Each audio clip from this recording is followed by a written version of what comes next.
Hey, welcome to the Razzle Dazzle Show, a podcast where we talk about our favorite video games and all things pop culture with an emphasis on our favorites. We're your hosts, Jared, Mauro, and Chaz. Hello, welcome. I am one of the great members of the Weeb Nation, and I hope you guys enjoy your time here. Hey, my name is Mauro. This is my voice. This is Mauro's voice that is attached to Mauro. And this is part one of our multi-episode deep dive into the legendary Witcher franchise. And we're kicking things off at the source, the books, and then the Netflix series. Before Geralt ever slayed his first griffin in The Witcher 3, there's Andrzej Sapkowski's gritty, poetic, and morally complex fantasy world, one that gave us sorcerers with baggage, bardic drama, and a white-haired monster hunter who just wants to get paid. We're breaking down where it all began, from the original short stories and sagas to Henry Cavill's take on Geralt and the wild path the Netflix series has taken since. Toss a coin, grab your Gwent deck, and let's get into it. Please let us know what you think about this episode somewhere on the internet, and be sure to follow us on Instagram at Razzle Dazzle Show, on TikTok at Razzle_Dazzle_Show, on Blue Sky at Raz-Show Pod, and on X, formerly known as Twitter, at Raz_Daz_Pod. And with all that being said, it's Razzle Dazzle time! So guys, I have to say just right off the bat, Mauro, yes, this is all your fault. What I mean by, so, you know, we've all seen Kenobi, or at least you and I have, Mauro, and I don't think Chaz has watched Obi-Wan, the show. That's that exact scene of, you know, when Obi-Wan and Vader meet, and Obi-Wan asks him, "What have you become?" "I am what you made me." This is exactly how I feel in regards to The Witcher, to this entire series. So, I probably said this in the intro already. We are going to be talking about everything in regards to The Witcher, at least the key things, right? We're going to talk about the book, we're going to talk about the Netflix show, we're going to talk about the games, okay? We're going to be splitting this entire conversation up into 4 parts. So this part specifically, we are talking about the book and the show, because I feel like we kind of have to talk about both of them like in one sitting, because they go hand in hand, right? Like the show is an adaptation on the books, and of course the books is what started it all, you know? So right before we get like into the nitty gritty of it all, I just want to ask, like, how did all of us like get exposed to discover the Witcher series? Was it the books? Was it the games? Was it the show? Because Mauro, you're the one who recommended us to do this entire franchise in the first place. Well, my journey into The Witcher was probably very similar to a lot of people's introduction, I suppose, back in 2015 when The Witcher 3 came out. I'm not usually the person that jumped straight into the third game of a trilogy, just right off rip like that. I like to do a lot of research beforehand, right? Spend a lot of time on the wikis, recaps. If I can play the other games, I will. And I did that. I bought the game because it was, I think I had just played Lords of the Fallen or something, and I didn't like it. So I don't even know what that is. Don't worry about it. Okay. It was back. I think Xbox still does this. I don't know. Like every month you'd get like 2 free games and like a discount or something. Right. Okay. And Lords of the Fallen was one of those. Doesn't matter. I was in like games you might like, and I saw The Witcher 3, and I had seen trailers for it, and I'd seen gameplay, and I like open world RPGs in a medieval setting with like fantasy aspects. Bro, get out of here. I'm like, okay, this is a really good franchise to get into. So I bought the game, and I didn't play it for a year. I bought it, and I didn't touch it for a year because I kept it was a mix of procrastinating and then trying to find the best way to consume all of the media that came before it. Because it wasn't just, oh, it's the first game, then the second game, then this, right? It's the books. So I went to the wiki, and the wiki had a lot of, it's not the best wiki, or at least back then it wasn't. It was very all over the place, poorly set up. I was looking at discussions and reading forums and trying to get like recaps of things, recaps that exist now on YouTube that didn't exist back then. So it was just, it was fun. Because the more I read about this world, the more engrossed I got into it. And the more I wanted to know. Every time I read something, I would stop and I would look up, like, why is this going on? Like, why is who's the king for this? And the geography of the world, the politics of the world, it really engrossed me because it was different. It was way different. It's like if Lord of the Rings met Game of Thrones. You mix these two together and you get the high fantasy aspects of Lord of the Rings the dark, grounded, gritty reality, I guess, of Game of Thrones. And then I guess you kind of dial it up a little bit, because as dark as Game of Thrones is, a lot of the times The Witcher, it tiptoes this line between realistically grim and almost cartoonishly grim. Like, man, nothing ever, like every choice only has two options and they both suck. Right. But in a lot of ways, that's realistic, and I do like that. I do like that about The Witcher, and that's how I started. I did eventually get around to playing The Witcher 3, and I enjoyed it so much that I bought The Witcher 2, and I bought The Witcher 1 on Steam before I had anything I could play it on, just so that I'm like, I have it. I'm there, and I could at one point play it. And, you know, so on and so forth. The books, I started reading wikis and recaps, and eventually I the short stories, I found them online, and I liked them so much that I genuinely went to Barnes and Nobles and bought the first short story collection, and, you know, then on and then on and then on. But it was different, because usually when I get into this, like, oh, I got to do research before I play the game sort of mentality, it's always, I got to get this research out of the way and then, like, I can't wait to play the game. With The Witcher, it wasn't ever really like that. The more I read into it and the more I searched, the more I wanted to spend time in this area before playing the game. Like, I felt engrossed, and it genuinely brought me into it in a way that, like, I saw the parallels with you, actually. Right. Yeah. You brought up some interesting points, you know, Lord of the Rings, Game of Thrones stuff. We'll get to that. But Chaz, how did you get into it? I was just going through Netflix one day and found a show. It was under, I clicked on Supernatural. I want to know what shows I was like Supernatural, and it said The Witcher. And I saw the actor for Superman. Forgive me, I am not great with names. Henry Cavill. Henry Cavill. Yeah, and I was like, the show can't be that bad. I'll watch it. And then I just remember sitting there watching the first episode, and I was like, this is actually pretty good. Before I continue, let me go grab my wife. And then we ended up binging like a whole season in 3 days of my off days. And that was like when the show first came out. And then after that, I was intrigued to the point where I went and watched documentaries on The Witcher. And I did buy and start the first book of The Witcher series. Wow. But I'm not big on reading, or I'm not a big That's reader. fair.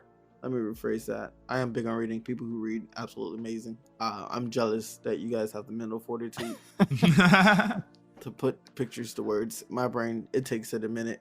But I did start the Witcher series, the Witcher book, and I realized like the first story was one of the stories I was mentioning in like episode 6 or 7 of the Witcher, because the Witcher in the first season does flashbacks. Yeah. While you're going through the present. Sometimes since he doesn't age much, it was hard to tell when you went back and forth. Yeah. But that's when I was like, oh, the book and the show is actually accurate to each other in a manner of way. The book didn't do flashbacks, but yeah. Well, the first season, I agree. The first season lines up pretty well for what it can. For it was what, like 8 or 10 episodes? 8 episodes, I think. Yeah, for what it had to work with it, you know. Yeah. I got started with the series just like you, Chaz, with the actual show, because, you know, Mauro said, hey, let's do The Witcher. I'm like, okay. What's the quickest thing I can like absorb of The Witcher right now? I started with the show, then I played Witcher 3, and then you know, after like playing through that game, I'm like, you know what, I want more. There's a lot of backstory here, clearly, right, from what I know already. And also, just full disclosure, right? Like, we have been waiting this entire episode, and like the episodes that will come after this have been in production for months.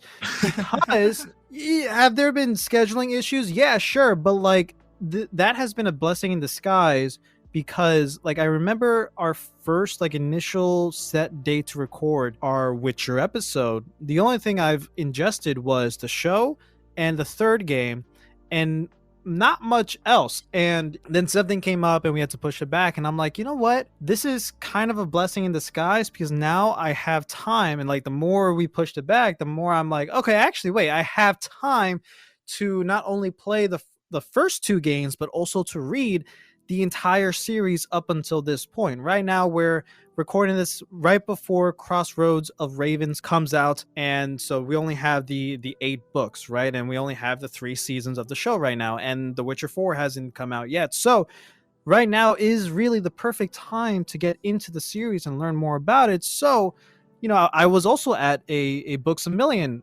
randomly one day, and I'm like, you know what? Let me see if they have the Witcher books, just because, maybe they will. And I saw the entire collection except for Season of Storms, which I read. I heard it, through an audiobook. But still, Yeah. and I just got it immediately. And within a month, I finished all 8 books, and now we're here, right? So Yeah, it that's was. I Yeah, want go to. ahead. Sorry. I just wanted to pat you on the back real quick. That was a very that was a feat because you started after I started, and I was ahead of you for a little while. Yeah, And you then- were. Yeah, and then you overtook me, and then you finished.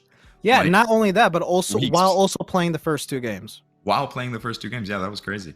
But that just goes to show how engrossing this particular universe can be. Yes. Yeah, I was really surprised because before all of this, I was aware of The Witcher mainly because of Witcher 3, and I'm like, oh, it's another open world RPG, fantasy settings, and I really passed it off as just that.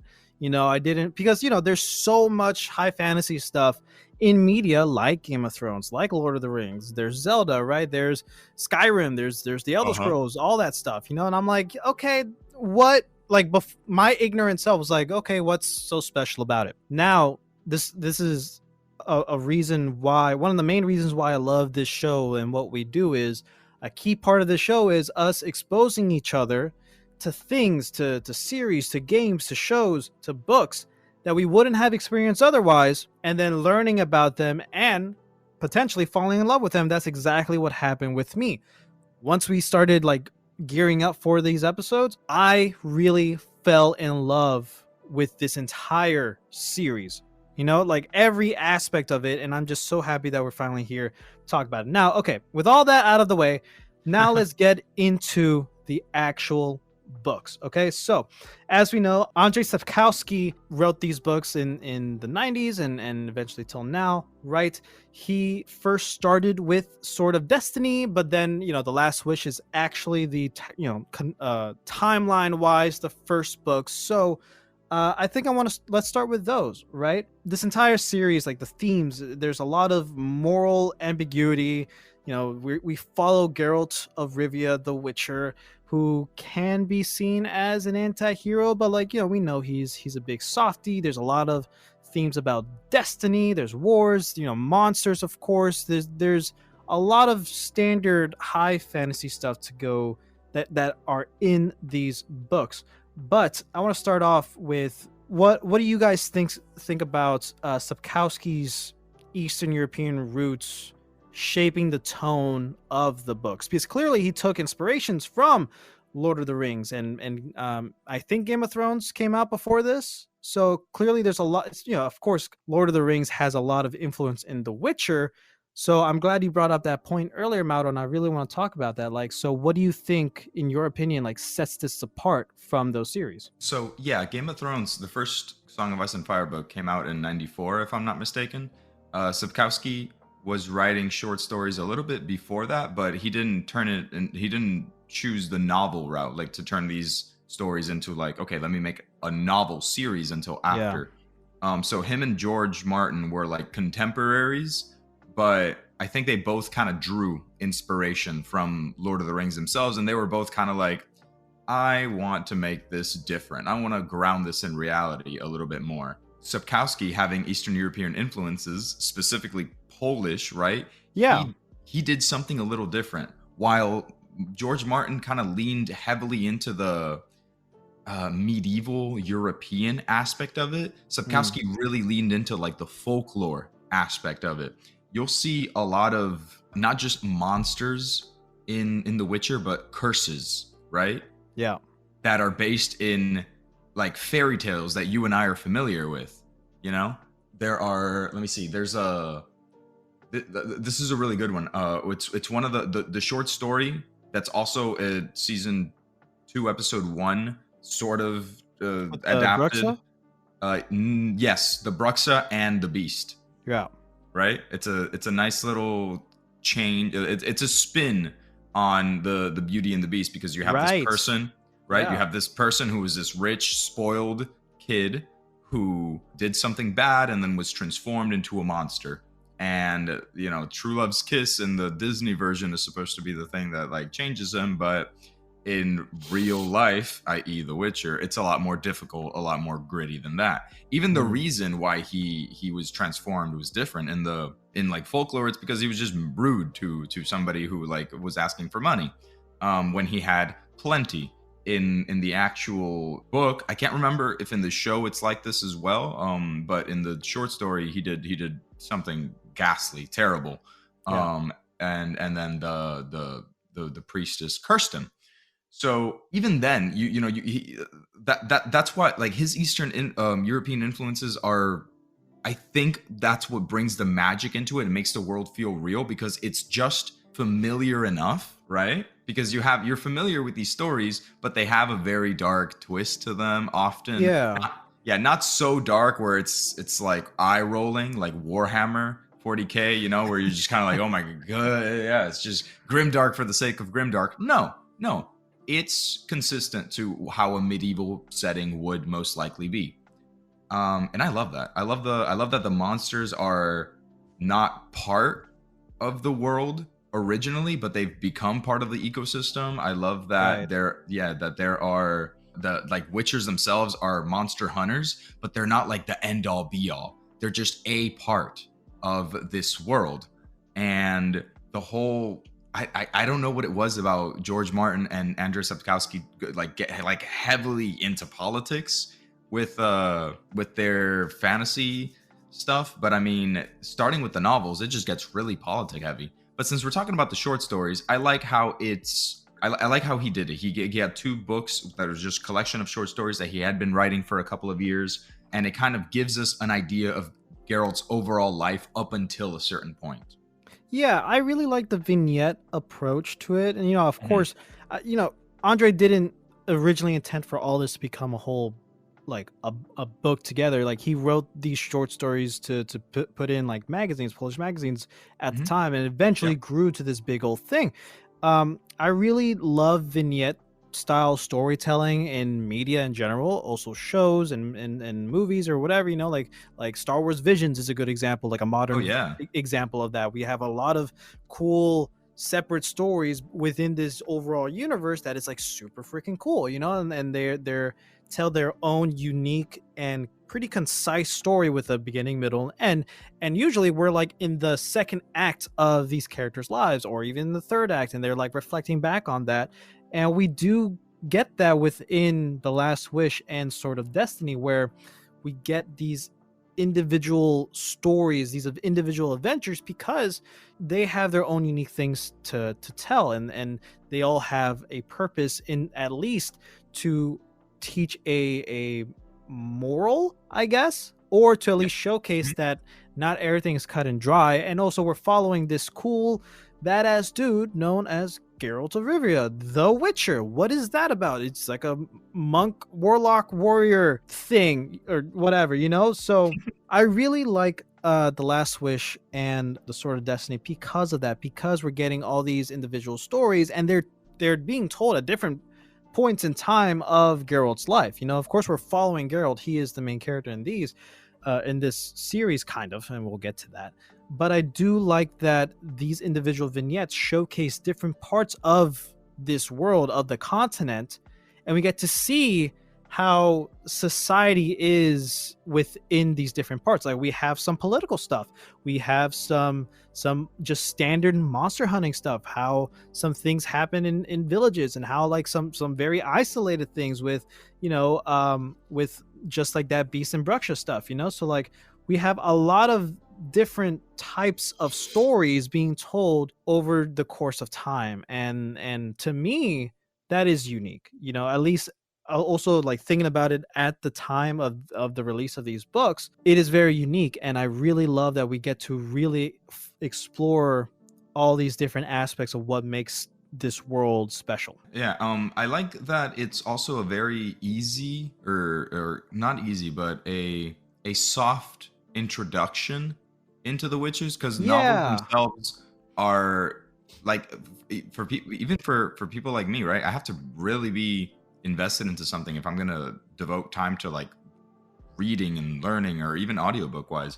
Chaz himself said that he's not super big when it comes to reading novels and such, but the vignettes, the short stories, are a really simple introduction, right? You don't have to commit to the entire book. You That's commit true. to a story. But the Yeah. cool thing about these stories is that I love the way Andrzej Sapkowski writes. I wish I spoke Polish so I could read them in their original intended format. However, they translate really well to English. From the way that he writes his dialogue to the way that he describes like the I guess the settings, it's very thematic. A lot of it's a lot of callbacks too. A lot of Yeah. verbal callbacks.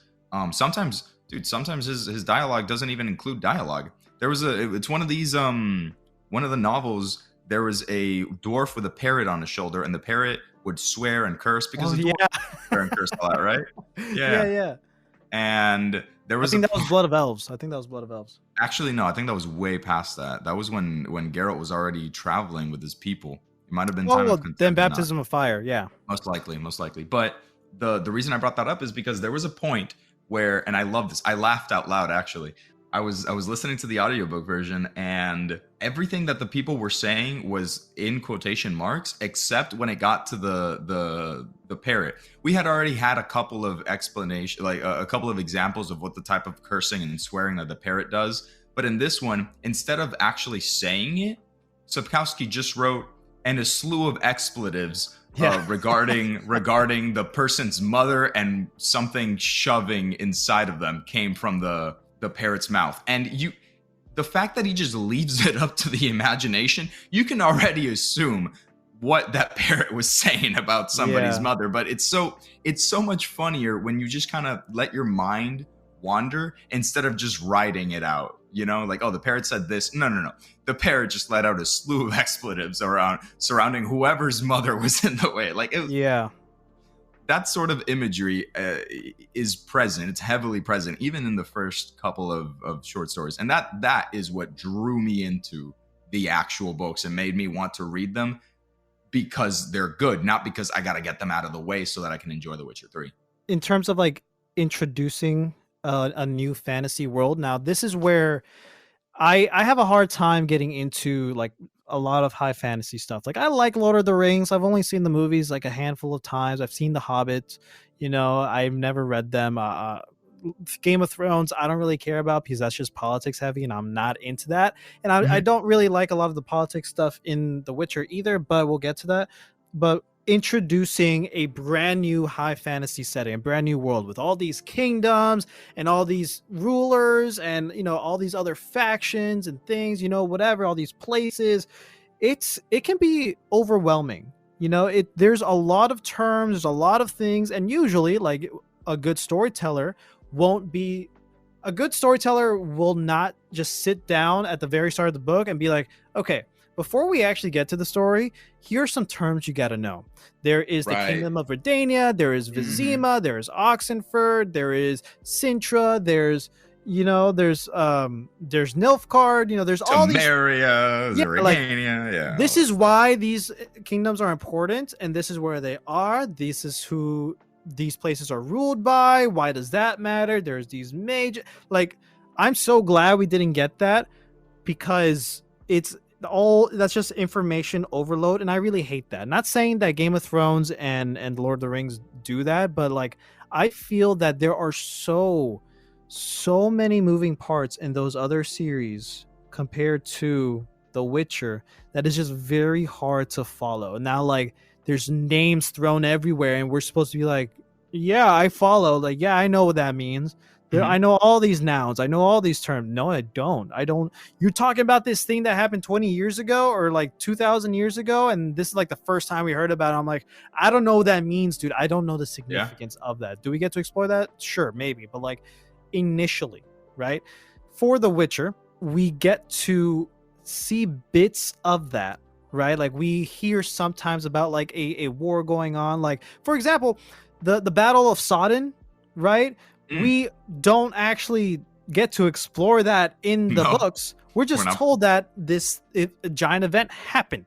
But we're not focusing on that because that's not what we're trying to do right now. What we're focusing on here is Geralt trying to find Ciri, right? Because that happened in Sword of Destiny. Because that didn't matter. There are things. See, that's also another thing that I like about this series, that this is a living world even within the books. There are events happening all the time that we don't always necessarily have to focus on.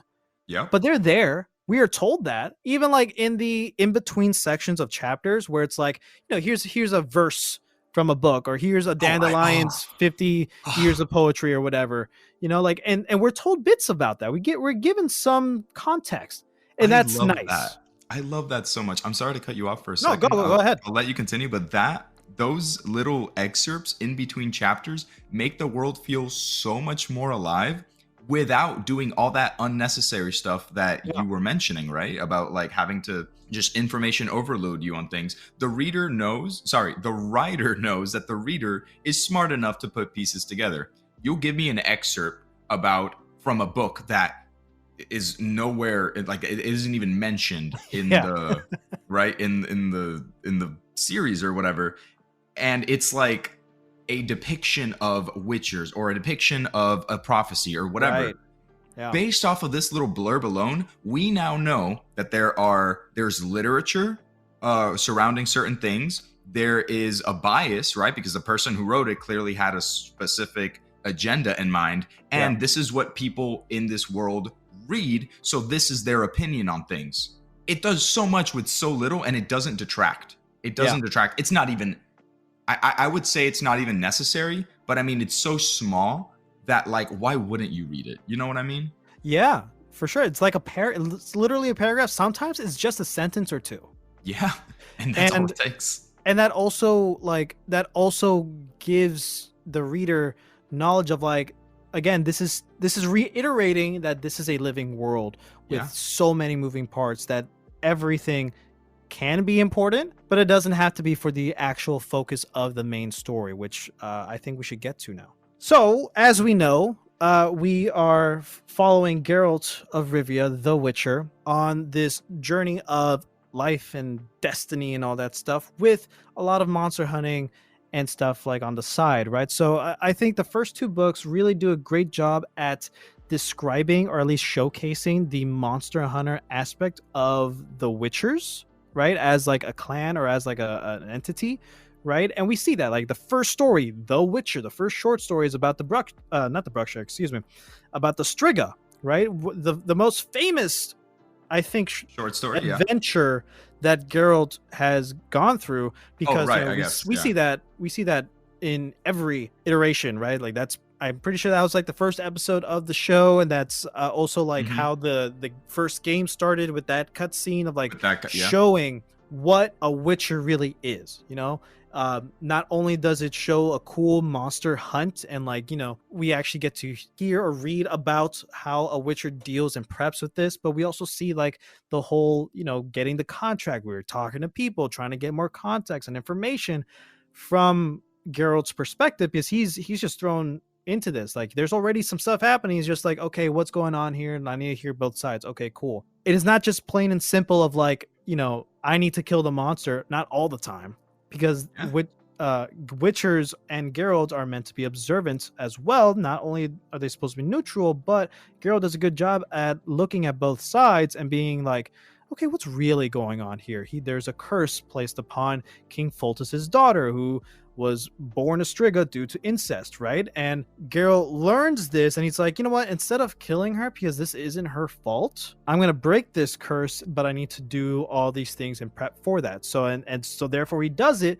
And, this entire story also showcases how Sapkowski establishes the idea that monsters come in many forms, not just like the actual Striga, but like, political corruption and the hubris of humans often outdo the actual literal beasts and monsters, because King Foltest is like, I don't care if that's my daughter, kill it, and that's not cool, man. So we get to be introduced to all these concepts right off the bat, to then further extend throughout the rest of the story. And I think it's really cool that it showcases that a Witcher isn't just a monster killer for hire. They are experts in their craft. Yeah. He has to do research. He has to find things out because even with all the knowledge that they have, sometimes they don't know exactly what the monster is. I mean, Geralt doesn't see the monster until it comes out. He's just word of mouth, and he has to find out information, and people are keeping information from him, like the king, right? That would be very beneficial for him to know. Like, do I need to, okay, certain monsters are only susceptible to certain kinds of oils and certain kinds of magic and certain kinds of things. And eventually when he does suss out that that it was the king's daughter with his sister, right? And then that's with the curse and this and that, whatever. He's able to tackle it in the best way possible. And Yeah. I don't know if you've paid attention to I've seen this cinematic a million times, but it's also in the short story. It's just a lot more evident in the cinematic. Geralt doesn't use his sword on the Striga once. Right.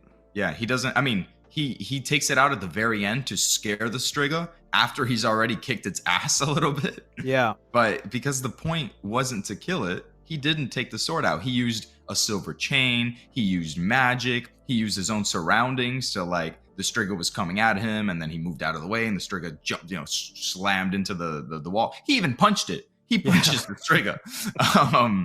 And at the very end, eventually, right, he does wait out the curse and keeps her outside. He gets inside the sarcophagus and closes it, and then the Striga is just out and about because she needs to see the sunlight in order for the curse to be lifted. Yeah. And he comes out really beat up, like really fucked up. And that's another thing where it's not just that he's a professional monster hunter, right? It's real. Like, this is his job, and sometimes it hurts. Yeah. Sometimes he'll come out like Witchers die. Witchers die doing this. Yeah, he's willing to make those sacrifices that others wouldn't. And, that's usually coming from a place of, like, I don't have to do this. Like, am I getting paid? Yeah, but is it worth it? No, but I'm going to do it because it's, like, the right thing to do. Yeah, the easiest thing would have been, I suppose, to kill it, because he was kind of nerfed in that fight by not using his sword. If he was able to do all that, he would have definitely been able to kill the Striga. Oh, yeah. However, Geralt's moral code made it so that didn't happen. Which actually, I wanted to bring it back to something that Chaz said earlier for a little while. Yeah. Chaz, you mentioned supernatural, right? Like, that's how you first got into The Witcher in the Netflix. Yes. Yeah, well, I had made this connection a while ago, but I think it's very funny how Dean and Sam Winchester are essentially modern day Witchers. They'll find a monster or something's going on. They'll show up, they'll do some digging, they'll look through folklore, they'll do their research, they'll set up, and they're like, what's the best way to tackle this? Sometimes it's lifting a curse, sometimes it's straight up killing the monster. But a lot of the times, they don't get the recognition they deserve. Everybody just kind of moves on with their lives and forgets. Geralt gets paid because that's his job, but Dean and Sam don't really get paid.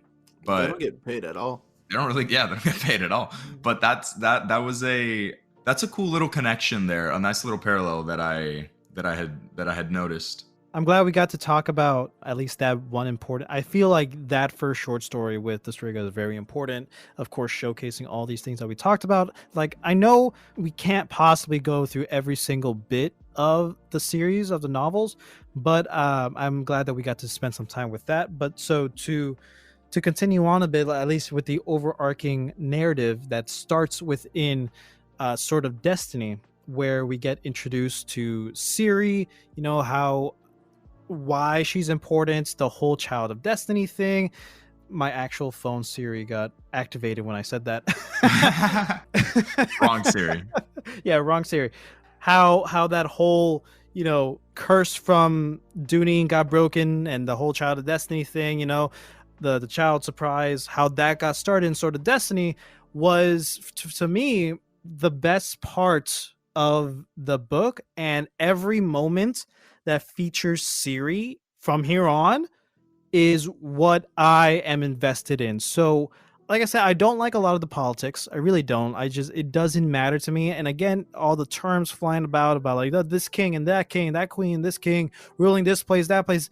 I can't follow all that, man. At least not very well. Like I know Cintra, I know Nilfgaard, Redania, Vizima. It's like together. It's like it's near each other, just like Eridan and all that stuff. Like okay, I have a general knowledge of all this stuff, but I am not here, and I'm glad that the series evolved into this. I am not here for just a high fantasy monster hunting, morality battling concepts of The Witcher, because that can get old real quick. I am so glad that this story actually turns into a story about family and it leading to so much more, because without that this would not be interesting. So I'm really happy that Ciri got introduced, and she becomes the adopted daughter of Geralt and Yennefer, and we get to see a lot of her growth into becoming a Witcher, becoming her own character throughout the series of the books. Because playing the third game right before reading these books, I'm left to question a lot of things. Like do we have like flashback cutscenes about Ciri and her time at Kaer Morhen and all that stuff? Yeah, and that's cool. But the entire time I was playing the third game, or at least for the most part, I'm like, okay, she's the child of destiny. She's the lady of time and space. She's important. Why?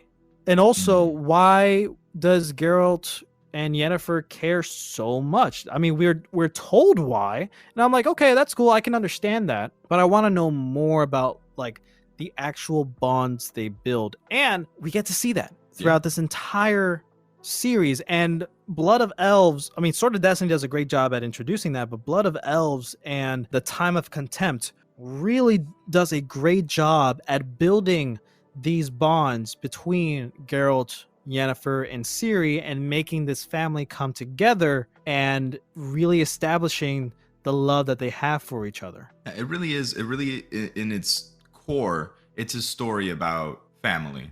It is, because from the get-go, you have Geralt, right, who is infertile. You have Yennefer, who is also infertile. At no point from the very beginning, at no point does it seem like this is going to be like the thing, right? They're looking for a family, because they're not. And realistically, a lot of the times what we think, what we really want or what we're searching for isn't even something that we know. Yennefer, yeah, she did want after a certain while, she did want to be a mother. But Geralt never wanted that. In fact, he actually pushed that sort of thing away. He really tried to like fight off against that, Yeah. Fighting destiny is not a good thing, man. Destiny. That word, I'm not a huge fan of the concept of destiny, especially especially in stories where the writer is in charge of everything. Or so it's like, okay, well, duh, whatever you say goes, bro. But in The Witcher, it does it in a very... I like the way it's done in The Witcher, because Geralt himself doesn't believe in destiny at the very beginning, but then enough things happen where he's just like, he cannot ignore it. And I think that's very realistic, regardless of whether or not it's real, regardless of whether or not I personally agree with it. I don't have to. I'm not Geralt. His lived experience allows me to be like, that is a valid conclusion to come to. After everything that's happened to Geralt, after all of these very weird coincidences, that, yeah, you could continue to just brush it off. But no, I get it, Geralt. I understand. And I think that's really cool. And yeah, of course, the whole, like, this is the family, the mom, the dad, and the daughter, despite the fact that the daughter has no parents. The mom is a sorceress, infertile, literally, like, taking that away from her is what made her a sorceress.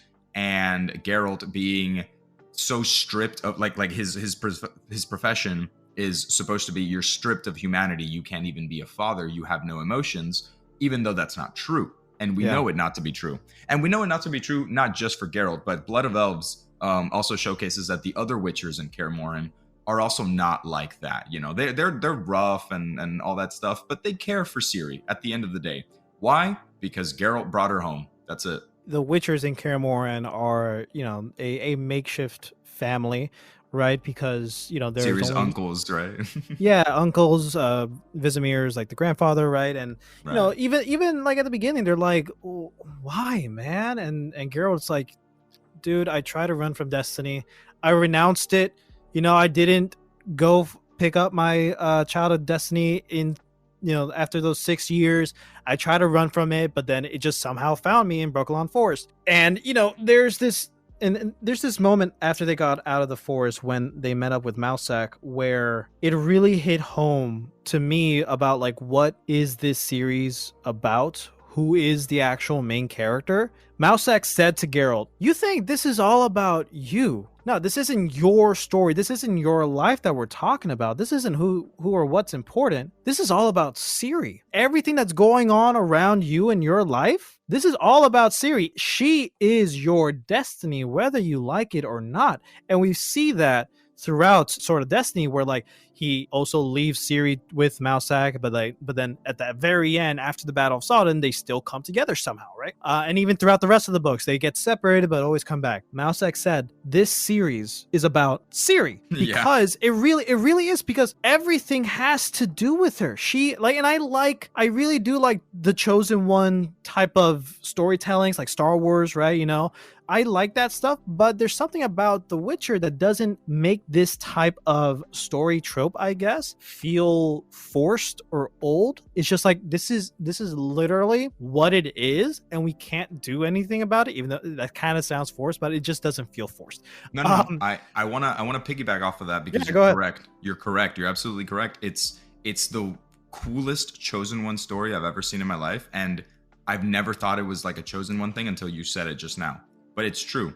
The way Chosen Ones work, in my opinion, is, imagine there is this being looking at all of time, and he knows, or she knows, or it knows that at one point in time, this one person is going to do this one thing. That's it. Anything that happens before that doesn't matter. Doesn't matter, because person A is going to be at spot B and going to do thing C. That's it. It does not matter how you get there. It just matters that you are going to get there. Yeah. And Ciri, right, is destined to defeat the White Frost or whatever. She does that at the end of Witcher. Spoiler, she does that at the end of Witcher. But it, like, does it matter what she went through to the greater cosmos? Absolutely not. Look, she did it. Destiny solved. Boom. Yeah. But to Ciri it does, because to Ciri, she doesn't know that when she's 19, she's going to like walk into this portal after Geralt defeated Eridan, and then they walk out hand in hand and she becomes a Witcher, and then she goes on to star in The Witcher 4. She didn't know that. She's 14 years old, stuck in the desert, and she's going to die of dehydration. And the world is still going on around her. Why is she important? For political motives. People want her so that they can use her name or her bloodline in order to solidify somebody's claim in Cintra. That's it. Those are added ways of why she's important to the rest of the world. So she's important not only to the story of like the overarching thing with the Wild Hunt, but those are added elements of why she's important to our characters within this world. Why is she important to Emir? Because that's his daughter, and like he wants to use her for, again, political gains. Same thing with every other kingdom. Why is she important to the Witcher himself, Geralt? Because that's also his daughter. Why is she important to the witches, the coven? Because that's Yennefer's daughter, and they also want to use her. So like, there are multiple layers of why she's important, but there's only one true reason why she matters, and is, like you said, is to fulfill Ithleen's prophecy. And I don't know. I don't think I've yet to pinpoint why I love Ciri so much. Everything about her character and the way she grew up. One thing, we got to see her grow up, which is super freaking cool. And you can't really say that about most main characters in like an overarching. I guess maybe I could be talking out of my ass, because now I'm thinking of like Anakin, right? Like, yeah, we've seen Anakin grow up, and he is of course the main character of Star Wars. He was the chosen one, kind of, if you really want to argue that. But I thinks it was Luke, but whatever. Yeah. It's all up to interpretation in some aspects, and that can also be said for Geralt. Geralt technically is the main character because we're following him for the majority of the books and of course the games. But like I said, really, Ciri is the main character here, and like we get to see her become her own and like learn about all these different aspects of not only the world, of becoming who she is, learning how to be a Witcher, and just like all these responsibilities being thrown in like to a kid. Right. And then we get to see how that evolves. So like every part of this series, every book that has a key focus on Ciri, is fascinating to me. In Blood of Elves, all that Kaer Morhen stuff, I absolutely love. Like, that's the first half of that book. The second half is like a lot of political shit. I don't really care about it. You know, like that's not important to me, because that's not what I'm here for now anymore. I'm not here for the political monster hunting storytelling stuff. I'm here for this familial struggle. This struggle with this family that they're trying to do everything they can to protect this kid, this child of destiny, not just Geralt and Yennefer, but the family that comes with them, like Triss, like the Witchers from Kaer Morhen, like all of them are trying to do what they can to protect and do what's right for Ciri to help her get to where she needs to be. I wanted to mention this particular thing, right? In Blood of Elves, there is, because you keep mentioning that you're not really here for the politics and all that stuff. And Not at all. Even though the politics don't really take up a lot of the novels, I mean, they're usually there in the background. They're there sometimes so you can explain things, right? So that Yeah, but sometimes we have whole chapters dedicated to that. You know, well, like, there's one in Blood of Elves specifically. I believe I know what you're talking about. That I think is, even if you're not into politics, right? And yeah, there's actually later on there's a lot of politics involved with the wizards and the sorcerers. I'm sorry, you're right. But in Blood of Elves, there is this one particular thing which is very indicative of Sapkowski's writing style. And let me put it all together real quick. Okay. It literally starts off with all of the kings and then the one queen from the northern kingdoms having a discussion, right, on a round table, and it's very jarring, right, because up until now you had the Witchers in Kaer Morhen, you had Triss getting sick, then the Geralt left Ciri off in the temple, and then it's Ciri and Yennefer working through her magic and stuff. So it's very centric, and then all of a sudden, very jarring, just moves you to this round table with all of the kings talking about Nilfgaard, right? Because it's still a fresh thing happening. You know, they're afraid. Nilfgaard is right there in the border. They're not fighting right now. There's a ceasefire, but they're afraid, and they're talking about Ciri, about killing her so Nilfgaard can't get her. And they're also talking about perhaps instigating something, a false flag operation, attacking their own people, but like pretending it was Nilfgaard so that they have a reason to break the ceasefire and attack Nilfgaard before Nilfgaard rallies their forces and attacks them. That's essentially the whole point of that. What ends up happening is they send a rider out, and we actually do get to spend a chapter or two with this rider. He actually does. He meets Ciri without knowing it's Ciri. We know it's Ciri, but and it feels kind of like out of left field. Whatever, just random rider. This is going on. We also we've had a couple of chapters about how Nilfgaard rallied a lot of elves, a lot of like radicalized them almost, and turned them, the Scoia'tael, and now they're like attacking northern people on behalf of Nilfgaard. Sometimes they're even just killing civilians just because. And these are all things that get brought up, and it kind of all seems like these are all just different things that are happening. They're not really interconnected at all. And then on top of that, you have this other thing where one of the Dijkstra, right? The Redanian intelligence spy guy. He figures out that Nilfgaard was aware of the plot, and oh my goodness, we got to tell. Hold on, here, take this, and he comes up to the writer and he's like, "You got to tell them to not do the false flag operation. Tell them that is over." And it's fine, and you're still kind of like, why do I care about this? And the writer is moving and he's going, and then you cuts back to the Scoia'tael, and then one of them is there, and he sees the rider, and they're having a conversation, and he's just like, you know what, just kill him. It's just a human.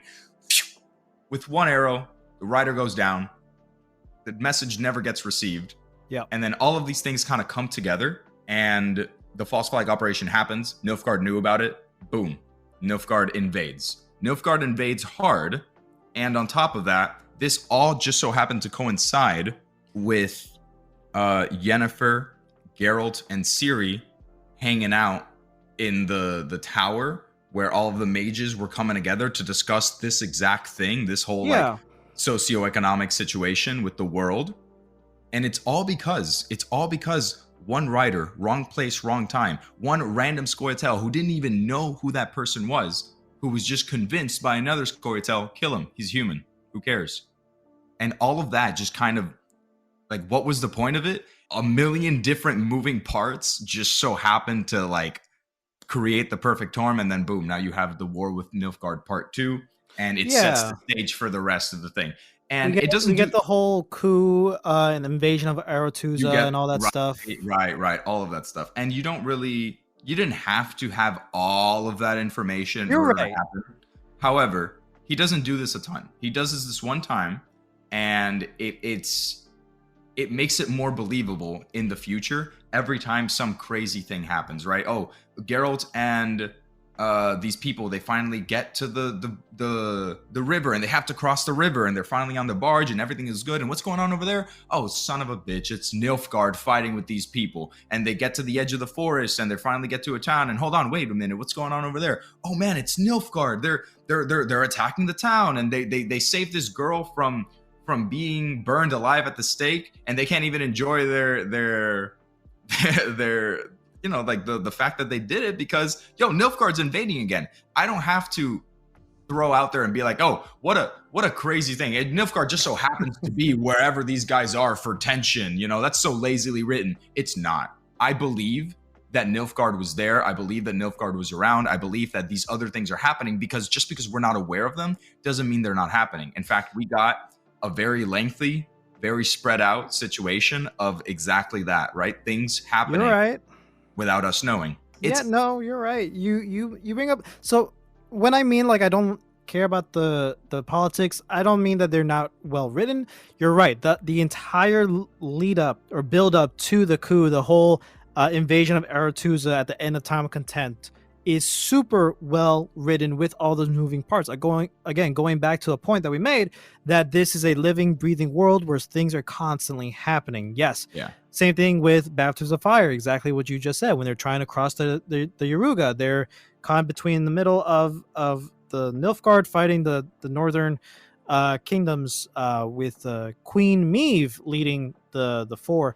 You're right. It's all well done.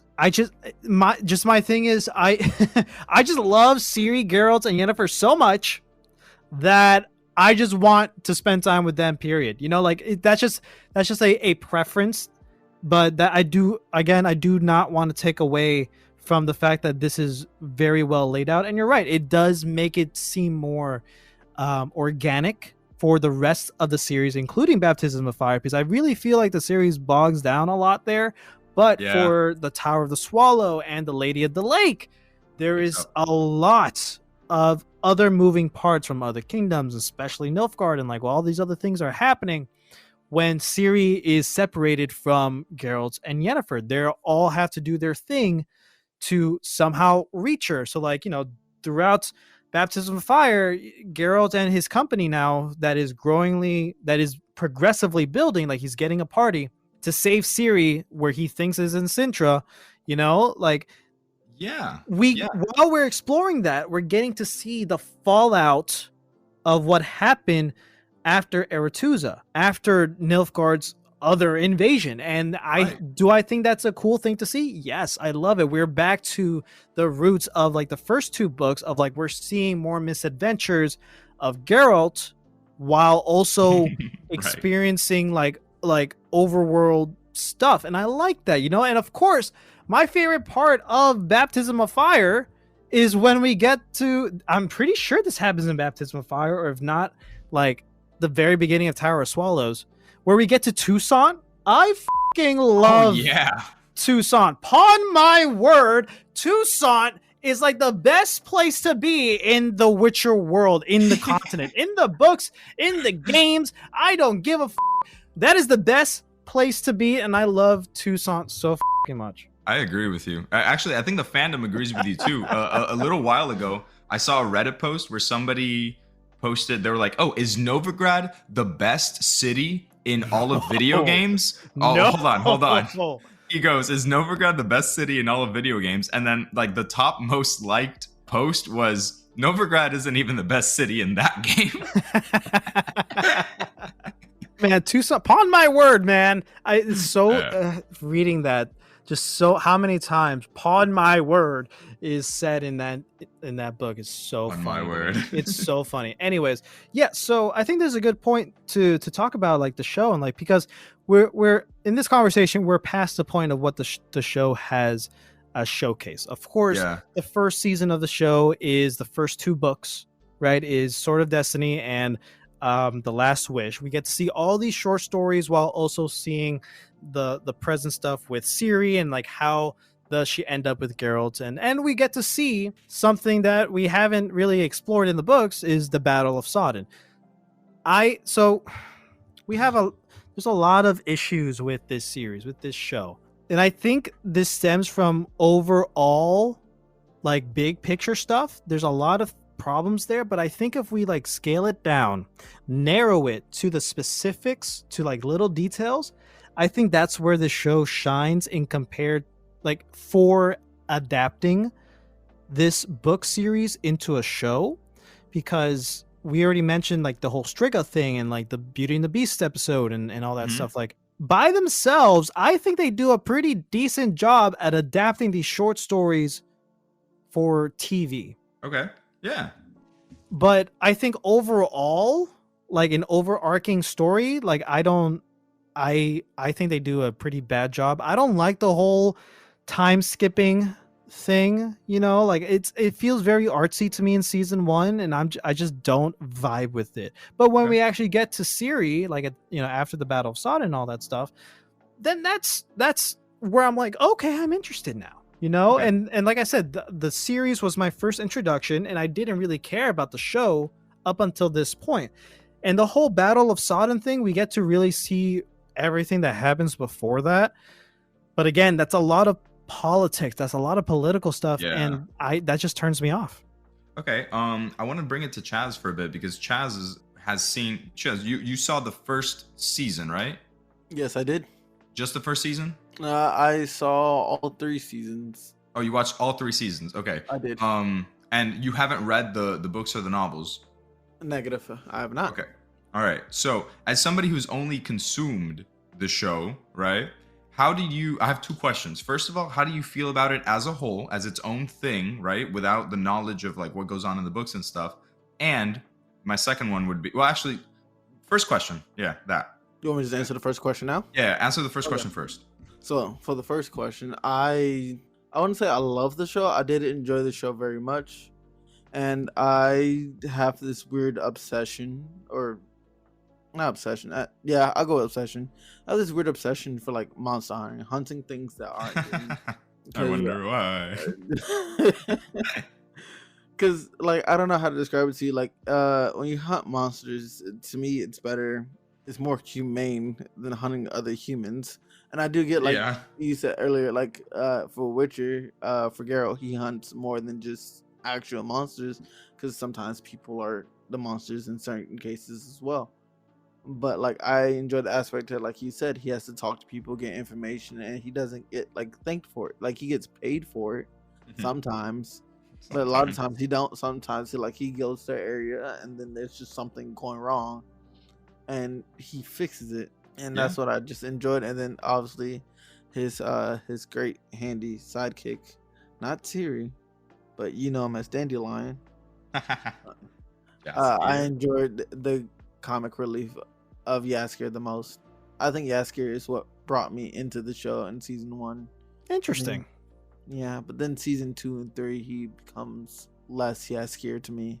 A caricature, actually. Yeah. I have to agree, because they really did fumble it with Jaskier, in my opinion. They turned him into a caricature. Season 2 he became like damn near non-existent, and then until they run to each other again, and then in season 3 they're with each other, but he barely gets screen time. Most I've seen him in season 3 is literally just him and his former lover or current lover or whatever his situationship is. And that's like the most you get to see out of him, is him going through those trials of just figuring out his love life while also trying to like keep up with Geralt until Geralt like he can be helpful. Yeah, I mean that's fair. that flanderization of I use flanderization. I hope you guys know what I mean by that. No, that's a new word for me. Okay, so I was real going to use quick. context clues while you kept talking. I'm not going to lie to you. real quick, the Ned Flanders effect, where originally in the earlier seasons of The Simpsons, Ned Flanders was a fully fleshed out character who had a little quirk, right? His quirk was that he was an overly devout Christian up to a fault, right? But he was still his own person. He still made decisions. You could still have like, you know, conversations with people and stuff. It was just kind of like, oh yeah, Ned, the overtly devout Christian. As the seasons went on, though, it was just overtly devout Christian to the point where they just used that as his comic relief. He would show up. He would say something about, like, my favorite one was he shows my favorite one to compare. Right, he shows up. There's this fish who has legs, comes out of the water, and Ned just pushes him back into the water. And he's like, no evolution for you today. And that was it. It just turns into like an amalgamation. Yeah, it's kind of funny, right? But that's it. That's all you get from Ned these days. It's an amalgamation of one specific character trait that a character who used to have many character traits has, and then that one new character trait overshadows everything, and then boom, just Right. all you are now is that. You are no longer the sum of your parts. You are this one part in human form. That's what I mean when I say flanderization. I didn't come up with this, by the way. This exists. But yeah, the flanderizations of Dandelion's character in the show, Jaskier / Dandelion, is supposed to be a somewhat coward. You know, he is, right? But he's also willing to die for his friends. He does. He's also a complex character. In the books, he doesn't go with Geralt all the way, right? Mm-hmm. Once he settles in Toussaint, he settles there, and Geralt gets mad at him for a little bit because he's like, hey, like, you're not coming with me. And Dandelion is like, Geralt, I'm not a fighter. You know, I've been with you. I've been with you this entire time, yet I've found love. He didn't really find love, but he didn't know it. I mean, I will drop everything for Anna Henrietta. Oh my god, like seeing her in The Witcher 3 in Blood and Wine, I'm like, okay, can I like drop Yennefer and just like be with you now or something? Please, can I? No, but like bro code prevents me from doing that, and I respect it. But yeah, I totally accept Dandelion's decision. You know, I totally respect that. And it's a very human decision that he makes in the books that even Geralt understands, because he's like, you know what, Dandelion, you're right. You are not a fighter. You have already been shot through the ear with an arrow. You have been with me, and you have helped in your capacity. And also there's another level of, like, you know, throughout the majority of baptism of fire, Geralt was like very, like, he was grumpy throughout the entire book, and he was like, you know what, like, screw you, man, like, I don't need your help. Like, he was being a dick, like, honestly. And throughout all of that, throughout the way Geralt was treating not only Dandelion but Milva, but especially Cahir, Regis, you know, they still stuck with him. And Dandelion was just at a point where, like, you know what, man, I love you and all, but like, you, first of all, you haven't been nice to me. But, and second, I've still stuck with you up until this point. I still love you. I still love Ciri. I still want to help you. But like, at this point, I'm gonna stay here, man. And I get it. And that's fair. And Geralt himself was like, I have no argument, dude. You crushed my argument. And then they part on good terms. That Dandelion is, in my opinion, missing in seasons 2 and 3. Oh my god, completely different. So like, it's fair to say that this is Jaskier. This is not the same character. This is not no Dandelion. This is Jaskier, a completely different character that's supposed to be in the same role. Pretty much. And so, that does, since we're talking about that, right? I'm not a huge fan of the show. I like season 1 a lot. Yeah. I'm sorry to cut you off, but like, I first liked the show because, again, this is the only thing of The Witcher I knew at this point. Just like how I feel with the Avatar Last Airbender movie. That was my first introduction to the franchise. Wow. I liked the movie at first when it first came out in 2009, but then I got educated and watched the actual source material, and I'm like, no, this is dog shit. This is exactly how I feel with the Witcher show. Go ahead. Well, I'm glad. I'm not glad that a production that people put time and effort into is so heavily hated and criticized, because I know that it's not just the writers. There are actors, there are costume designers, there are choreographers. There's a lot that goes into this, and I don't just want to like dismiss all of that. However, the meat and potatoes of this is the writing, and the writing is absolute dog shit. For one reason or another, they decided to stop adapting the show and just create their own story with these already pre-established characters. That thing that you said where Jaskier is no longer Jaskier, he was just another character in that role with the same name. I feel this the same way. isn't Dandelion. This is Jaskier, yeah. Yeah, that's not Dandelion, right? I feel the same way about Yennefer in the show. Because wow. Yeah.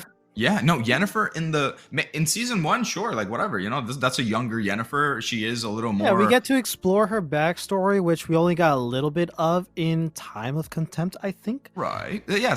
And even then, it was very like vague, right? The show. Yeah, it was just like literally in one chapter. Right. And the either, show does either Time of Contempt or Baptism of Fire. Go ahead. Sorry. Right. No. Yeah, you're good. The show really does flesh her out a little bit more there in season 1. But just like most other things, by the time season 2 comes around, she's just a completely different person. Her priorities are all about, I want to get a child. Powers. I want to get my powers back. I need a child. I need to, and to the point where she is willing to sacrifice Ciri. That's not something Yennefer would ever do. That's not something that Yennefer even considered. By the end of their like Little Witch Academy training arc, she loved her like a daughter. Yeah. She didn't need another daughter. She didn't need to fix her infertility situation because she had her daughter. She also never loses her powers in the book. It's like a whole weird thing of like fire magic's forbidden or whatever. That's completely new to the series. That's completely new to the show. That's nowhere within the books or the games. So like, that's just bullshit. Look, I'm all for adaptations, adding and fleshing things out. But when you're adding things in order to stir up a future conflict that is actually worse than the conflicts that are set up in the book that you have ready to adapt, I kind of like, why? What's the point there? You didn't need to do any of that. Well, we needed her to not have powers so that we can introduce the witch. Well, the witch isn't in the books either. You didn't need to do that. This witch or whatever the hell she was called. Yeah, like that's like a whole new thing. We didn't need any of that. And then like that coincides with the whole monoliths or whatever that are apparently portals to other spheres. And that's how we get the Wild Hunt introduced into the show.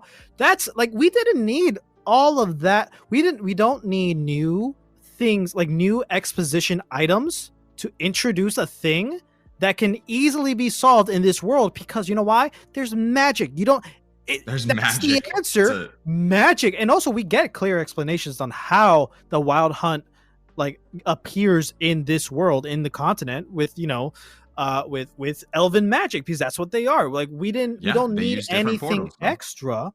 It's like astral projection type of shit. That's what they use, and then that's how they appear, manifestation or whatever. We don't need extra explanations to make this more complicated, to somehow make you like double guess our main character's intentions. Like I feel like they only did that because they felt like, you know what, Yennefer, she needs more problems. I think we need to make Yennefer more of a problem, not only for herself, but for like everybody else. So therefore, let's put in this whole new thing. We don't need that. We have plenty. You have plenty of material to really flesh out everything else. We didn't need that. Like, I agree. The whole like traveling from Kaer Morhen to Mother Nenneke and all that stuff was a bit of a slog in Blood of Elves, but like, I would still love a full episode on just that. And then, let's get some more training stuff with Ciri about her magic. Let's focus on Yennefer and her relationship. And then we get to go to Aretuza and then do all that stuff. But did we get that? No. We got like this weird C plot that's not needed. And like, it's just now, okay, I need to calm down. I understand with adaptations, it can't be one for one. And I'm not, it may sound like I'm asking for it, but I'm not asking for a 1-to-1 recreation of the books to be a show. all I want, and I said this in a Delta episode, for a readaptation or a reimagining or whatever, as long as you keep the core concepts of the original material within the new thing, you'll be fine. And I feel like the Witcher show loses all of that. I believe that because it's true. I watched seasons 1 and season 2, and I watched like 3 episodes of season 3 before I clocked out. And the reason I clocked out wasn't even because they weren't adapting it faithfully. By this point, it was just its own thing, right? Yeah. But it's because the quality in dialogue, on top of everything else, the quality in dialogue plummeted, in my opinion. The dialogue in season 1 wasn't like this Oscar Emmy worthy performance, but it was good. It was reasonable, and it was funny at times even. By the time season 3 rolls around, I remember watching these characters interact, and I'm like, this was written by like a Wattpad fanfic writer or something. Like, this isn't. There's no depth to these conversations. Whatever. My main thing is that they have. I could almost forgive Game of Thrones for falling off the deep end in the last 2 seasons because they ran out of material to adapt. George Martin didn't finish the books. Isn't finished with the books. But there's no excuse. Oh, sorry? No, I think I'm glad you brought up Game of Thrones, because I think that's what hurt the Witcher show a lot, because I feel like, and this is coming back full circle to the beginning. I feel like the writers of the show were trying to recapture the feeling of Game of Thrones within The Witcher. Yeah. That's why we have a lot more political stuff. That's why the focus of the entire show like shifts from here's this family struggle to here's this otherworldly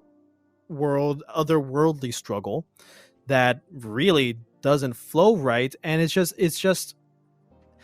the writers not trusting the source material and just trying to copy from something else. Yeah, because Game of Thrones works so well.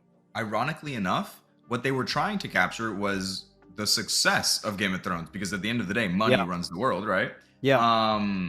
Which again, and I say this ironically enough, they would have captured, remade that success, and maybe even overshot it if they had just followed the source material, because the source material was good enough so that 3 games spanned out of it, and it brought people into this world so hard that a show was justified, you know? So how are you going to be like, not only do I not trust the source material enough to keep people engaged, but I also don't trust the audience enough to put 2 and 2 together. So I'm also going to spoon feed them everything through crazy exposition and treat them like children. And just showing a lot of unnecessary things that like don't really matter, or at least like it was never in the book. And again, adding new things is fine to an extent, but like, you know, the whole subplot about the Scoia'tael and like Emir killing the baby and stuff like that,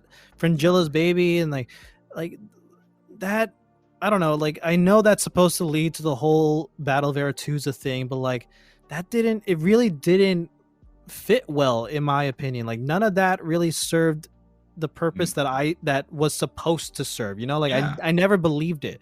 So like and season 2 was my favorite season, and not saying much, but it's my favorite season for the only reason I say that is because of all the Ciri stuff that we got, like all of the Ciri training Kaer Morhen stuff, my favorite. And like I said, if we want to narrow it down and focus on the little parts of the show adapting from the books, I think it does a great job. Overall, like the Kaer Morhen stuff, there's some hit and misses stuff, like Eskel being Aleshi and like them bringing hookers into the place. That's weird. What was all of that, actually? I'm sorry. I don't know. Please continue. Put a pin in what you were about to say, but let me just... Yeah, go ahead.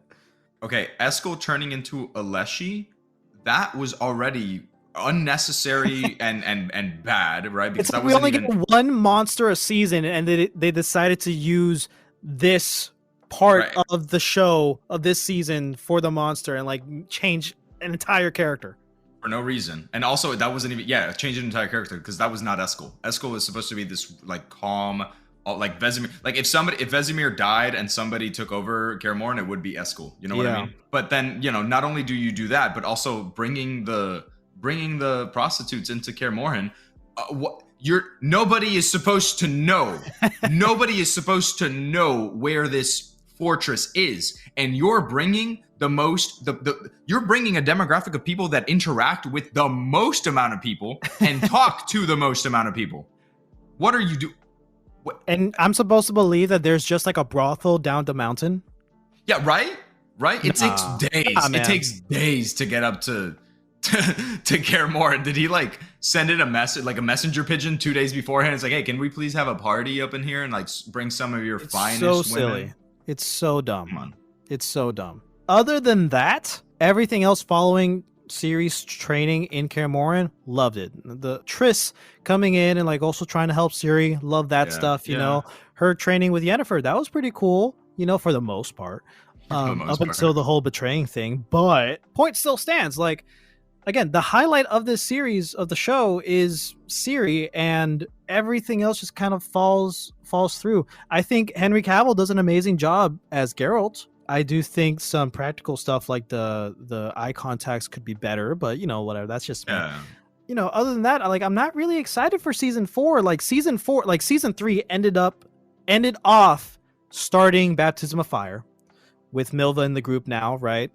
Right. And Dandelion, Milva, and Geralt are on their way to Nilfgaard to find Ciri, right? And Ciri's now with the rats and all that stuff, and now she's calling herself Falca and whatever. It's leading up to the rest of Baptism of Fire, then the Tower of the Swallows, and later to I'm not excited. One, I don't really care much about the cast change, about Liam Hemsworth taking up the mantle of Geralt. I don't really care about that. The least. That's the least of my worries. Even though that's still I still wish Henry Cavill did it, but he left for a reason. He left because he didn't like how the writers were handling this story, because he's a fucking nerd, and I love that about him. He is a fan. And him, a super nerd who is also fucking Superman is leaving your project because he doesn't agree with the direction you're taking in the writing, says a lot about the overall production. He's stuck with it for the first 3 seasons, and even the actress for Ciri, I forget her name right now, she's glad that is ending at season 5. She's done with this. So I hate that we're probably gonna see a bad rendition of Tower of the Swallows, because that's my favorite book. That's my favorite book in the series, and that has a lot to do with Ciri, and I feel like they're gonna ruin it. Am I excited to see a Toussaint on TV? Yeah, but also not really. Not with this adaptation. Freya Allen, by the way. Freya Allen. I was gonna wait. I got everybody's cast already pulled up. So yeah, we're recording this before season 4 comes out. We already know that there's at least going to be 5 seasons, and I don't have high hopes, especially since Baptism of Fire. There's a lot that happens, but to me, there's a lot of slow stuff. So taking things that are kind of, a low point in the books, trying to make a season out of that, I feel like that's either going to be very rushed. Everything up until they get to Toussaint is going to be rushed as hell. We're going to shove Zoltan in here. We're going to shove maybe we'll get Regis. I doubt it. I doubt we'll get Regis, we might. Zoltan could potentially be completely out of the picture, and we just get Jarpin again, which he does come back again, but you know what I mean. All of that can be extremely rushed. That could be an episode or 2. Then we get to the Yaruga.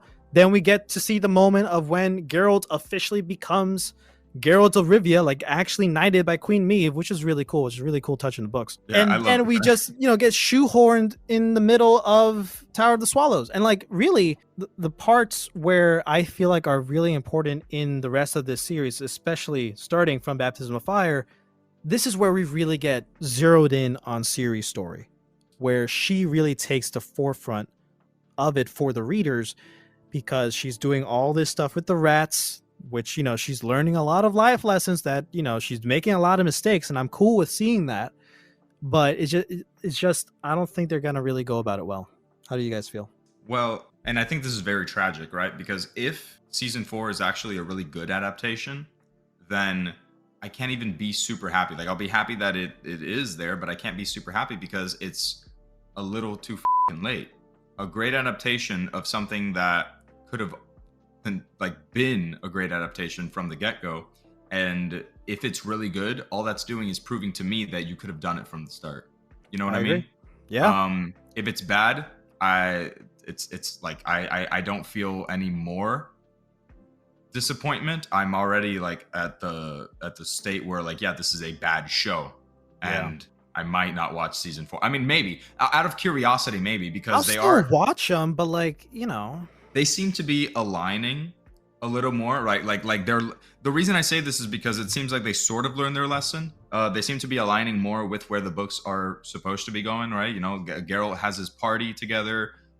Quick little side note, in the books it's called a Hansa, Geralt's Hansa, but this is Geralt's D&D party. You got the fighter, Geralt, right? The you archer, got the bard, Dandelion. You got the archer, right? You got the barbarian in Zoltan. Regis would, I don't know, like I think that's the closest. The healer, yeah, actually, yeah, the healer can turn into a monster, yeah. Right. All you're really missing is a sorcerer or wizard or something, and then you're good. Yeah. And Kahira, the paladin or whatever. Oh man, yeah, Kahira would be the paladin. That's crazy. He's a knight and everything. Yeah, I thought that was a cute little way to like that was a Sapkowski's little kiss to the fellowship. Yeah, that's real. Yeah. But to bring it back to what you said about Henry Cavill the fan leaving, that's very indicative of why this show didn't work as well as it could have, because there were no fans or there weren't enough fans working on the show. That's it. In the writer's room, there was clearly an absence of fans of the series. They probably just didn't read the book. Most likely not. Or if they did read it, or they got like recaps of it or whatever, right? They're like, okay, this wouldn't work in TV, so we're going to do it this way. You're adapting a book series that was already like it got looked at and it was like, yeah, this is good. Let's turn this into some TV. Come on. If there wasn't enough for you to work on in Blood of Elves, you could have either added a bunch of things that didn't fundamentally change the story, or you could have mixed Blood of Elves with was it Time of Contempt or Baptism of Fire? That's what that's what they did for season 2. That is a mix of Blood of Elves and Time of Contempt. Is it? Yeah. What parts of Time of Contempt are adapted? I use that word loosely in season 2. That's the whole Aretusa shit. Oh yeah. Okay. Yeah. I guess. No. Yes. Hold on. I'm drawing a.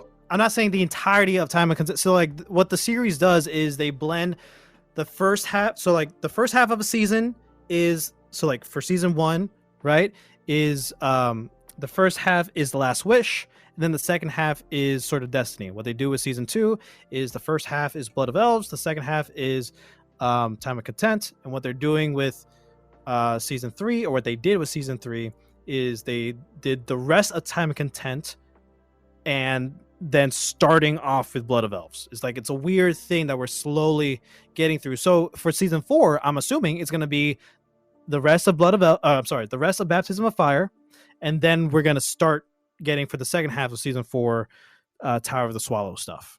That's how I feel like they're going to go about it. All right. Just following the patterns. Yeah. That's fair. But I think that even then they still fucked up because they did. It's a lot of stuff that they just didn't do right. One of the other. When I initially mentioned either add padding to the season in order to, make it an entire season without fundamentally changing things, or mix Blood of Elves and Time of Contempt, it didn't mean mix, your favorite parts of Blood of Elves and Time of Contempt, change them around, and then add a bunch of other shit. Like, that's not what I meant at all. But whatever, that's what they did. There weren't enough fans. There clearly weren't enough fans in the writers' room, or the ones that were there.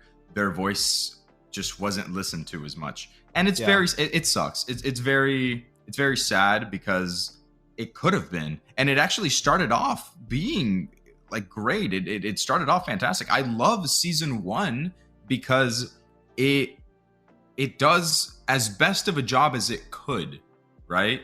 To adapt all these short stories. I'm not a huge fan. I'm not a huge fan of the time skip stuff. Me neither. I think that was a way to do it in order to have Ciri present in like all of the episodes, or as many of the episodes as you could, because technically if you were to just go chronologically, Ciri wouldn't show up until like the very end, you know? I agree. And then it would just be the Ciri show for 3 episodes straight, which isn't terrible, but that's not the best way to introduce somebody to a new series, especially if it's like first time watchers, right? Because a lot of these people, like Chaz, had never read the books, played the games. They're just like, oh, this looks cool. Let me try it out. Yeah. Could it have been done better? Sure, but that was by far not even the most egregious thing that they fucked up on, dude. I don't know. I'm not excited. I'm not super excited. I'm not excited at all, actually, for season 4. I think Liam Hemsworth would probably do a great job as Geralt. I don't know. I feel like what I feel is that he's going to get a lot of hate coming. He's already been getting some hate. He's already been getting some, but now he's going to like people are going to double down. Like Ellie in the Last of Us live action type of hate. You know what I mean? Yeah. It's just hard to follow Superman. And it's hard to follow Henry Cavill. It really is, dude. And I feel bad. I feel bad. I think he did a great job as Geralt, at least for the most part. I think he did a good job. Henry Cavill? Yeah. Yeah, no, I think he did an amazing Geralt. With what he was like, clean shaven Geralt. When I picture him in my mind, because canonically Geralt did not get his beard until The Witcher 3. Yeah. And we know this because in The Witcher 3, Yennefer mentions it, right? Yeah. So that means that in all of their time, and she didn't see him in Witcher 1 and 2. So that means that during their time together in the books, Geralt was, for the most part, clean shaven. Whenever I think of whenever I'm reading the books, the Geralt in my mind has been Henry Cavill, and I think that's just a testament to like how well he encapsulated Geralt. And I think that all of the actors do a really good job. Like Ciri, Freya Allen did a great job as Ciri. I think so.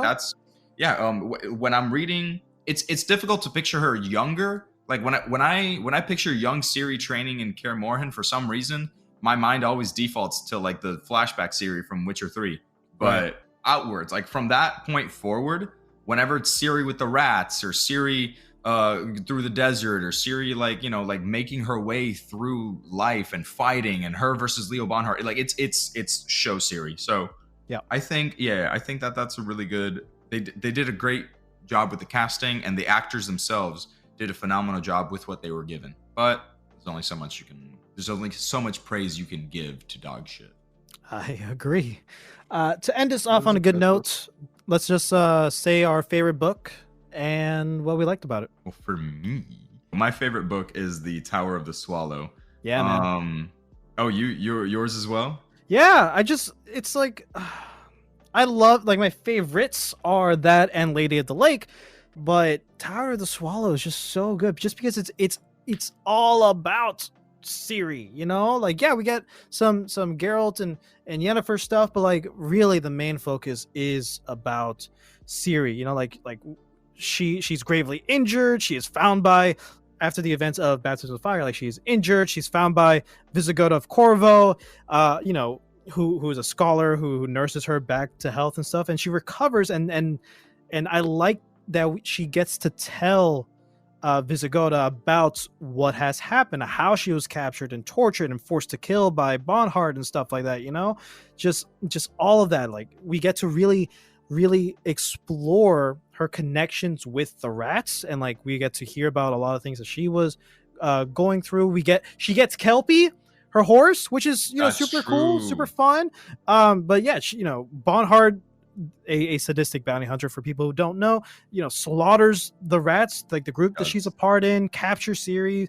He forces her to fight in underground arenas, you know, making profit off of her skills and slowly breaking her spirit, and she's still a kid, mind you. It's still, a Witcher girl, but still, and throughout this entire book, he is mocking her, brutalizing her, and tries to, just rob her of all of her humanity. But like, despite all of that, she still manages to escape and survive, and she's starting to become an actual character on her own, away from Geralt, away from Yennefer, and like she's becoming to be her own warrior. She's coming into her own, and I just love that.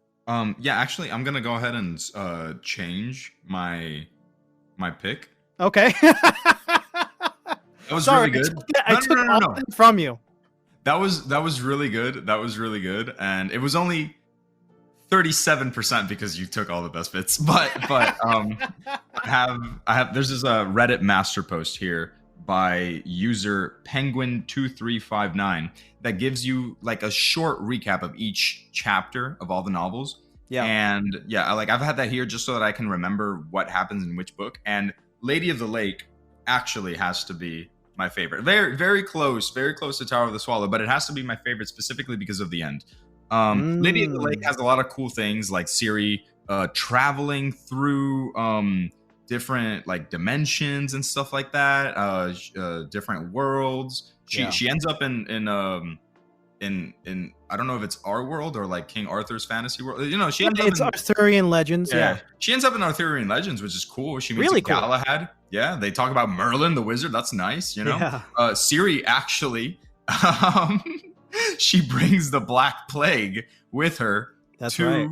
Yeah, to the continent. And then it's to her going to like we get to see the Wild Hunts world, right? The world of the NL. Is it the NL or the Anshai? NL, yeah. The NL, right? Where like the higher elves live, the ones who look down on everybody else, including the elves that live in our continent or the continent we're familiar with. But the ending, which isn't even in the final chapter, it's crazy. The fact that the reason I love this ending is like a gajillion fold, but I'll try to summarize it.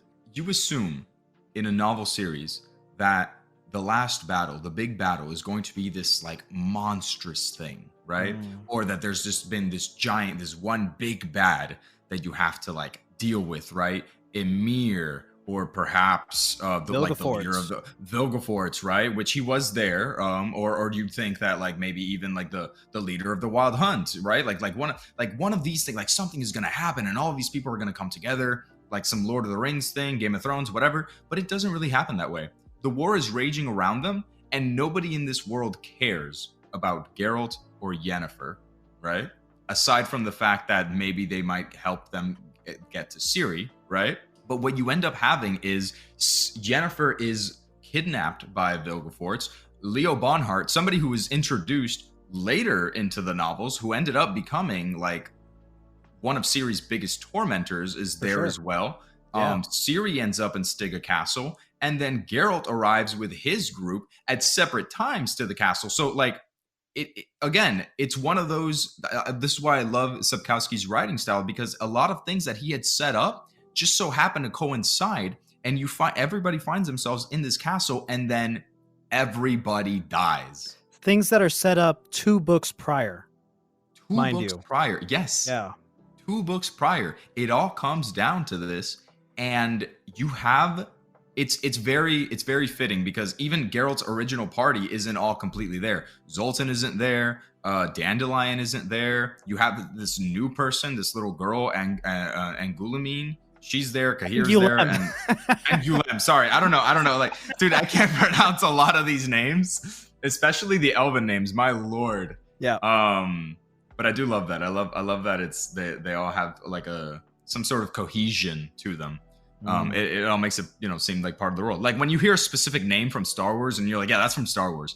I get that here. But you have like the Ciri fighting Leo Bonhart, thematic, classic, and she wins. And she doesn't win in some like super flashy moment. She wins twice. She wins because she bested him, and then she leaves him to bleed out. Yet he tries to kill her. He gets up and tries to kill her again. Very slimy, this scumbag kind of guy, and she kills him. She wrecks him.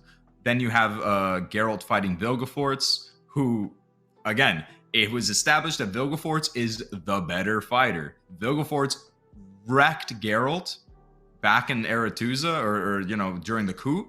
Yep. And his leg hurt so much that he was still feeling it up until this book. Even in this book, he was a little slower because of his leg injury. But what does he do? He uses something that was set up, I think, actually maybe either this book or the book prior, right?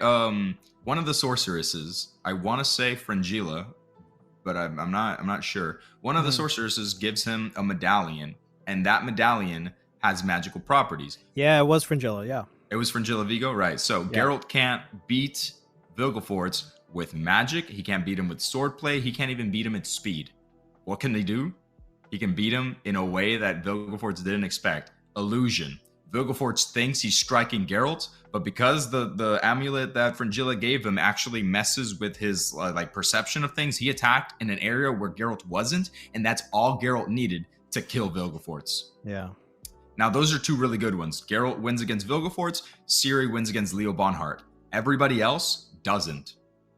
Cahir dies fighting Leo Bonhart, trying to give Ciri time to escape. And that was also still kind of like for nothing, because she, Leo kills Cahir, and then he still finds Ciri anyways. Cahir's entire character arc, and this was very sad. I actually cried. Sorry, I cried at the end of this book. Leo, oh man, because you get little flashbacks. So you get Cahir's flashback of like how the Northerners ruined his mother, and how like even from a child he had this intense hatred for the North, and he was very staunchly patriotic to Nilfgaard, and now completely different. Like he died trying to protect a Northern girl, right? And Cahir's story is very tragic, right? He gets completely thrown out by his own home country, and even the people that he's trying to help, Geralt and Ciri, don't really want his help until the very, very, very end. And then he just dies just like that, killed in one slash. Angulamine, this little girl who, how do you say it? Angulem. This little girl that just kind of likes adventure, and Geralt mistook her for Ciri at first, She dies in Ciri's arms because she got hit with an arrow. A hit that you see and you don't think it's that big of a deal until later on in the chapter where she's bleeding out, and she does bleed out and dies in Ciri's arms. You have Milva, same thing. You get her flashback of her dad teaching her how to shoot and how to do it correctly, and she employs it to the bitter end.